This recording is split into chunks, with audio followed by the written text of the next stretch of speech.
By the end of 2006, 2005, 2006, I was started flatbedding. Early one morning, I was loading a load of lumber on the flatbed, and we had put the first layer down. And if you don't know, when you load a flatbed, you start with a short, longer, longest all the way to the back. We had a set of 8s on the front, and we had a 10 and an 8 right there, and then we had a set of 12s and a set of 14s on the back. Well, we done got all the floor loaded, and as we started loading the back, I was setting the portable force for him to come forward, and it was dark, and I couldn't see what I was doing. Hopefully that's doing all right. So, well, you shouldn't have looked at it. So he couldn't see what I was doing, and as he was loading it, I stepped back and fell in between that gap where those two short packs was, and fell off the truck about 9 foot down to the ground. And when I landed on this shoulder and right on the back, right on my back, flat, just boom, bam. What it saved me from hitting my head, because when I fell like this. And what saved me was, guess what hell? What's up? I can cut it up, go ahead. But anyway, I need to dip a snuff. So, but anyway, as I went to fall, I was able to kind of throw myself forward, and I barely grabbed the corner of the pack slope. What I did was straighten myself up instead of landing on my head. And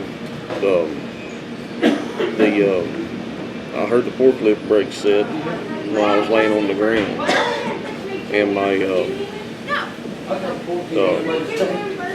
supervisor at the time, I heard him holler on the radio, something just happened to Jason, and it was like Dukes of Hazzard, man. I heard his truck fire up down to the office, and he came up through there, and the way the office is set up, we had a road come in here where we backed up to load, and he come up that road.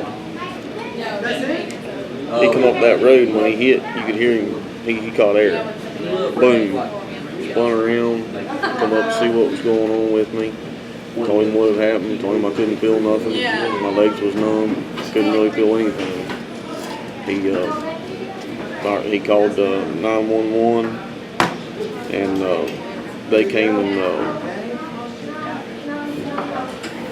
I don't know, 10 minutes later they probably showed up as I was laying there. I couldn't move, I couldn't feel my feet, couldn't feel nothing. I thought I was paralyzed. My wife was pregnant with my second kid, and to lay there helpless on the ground with a kid on the way, and had a brand new Carhartt shirt on too, Carhartt coat, and the rescue people said they was going to have to cut my brand new coat off, and I told them I wasn't cutting the fucking coat, and told them to set me up and take it off, and they finally set me up to take it off. But man, they demolished the rest of my clothes. They cut my shirt up, cut my pants up. So I ended up, they took me from there to the hospital, and I rode in a helicopter from where I was at to Roanoke, Virginia. They thought I'd ruptured my spleen. I lay on a backboard for like 10 hours, so they thought I'd ruptured my spleen. I was in the hospital over there all day. They finally released me and said everything was all right, and I was off work for a month until my shoulder got better. I actually had to get shots in my shoulder for every week for like 3 weeks or 4 weeks to keep my shoulder where I could use it. And today, if you're ever around and you see me start to do this, my arm goes numb, and I'm trying to get my damn feeling back in my arm. But other than that, Is that your story? that's my story.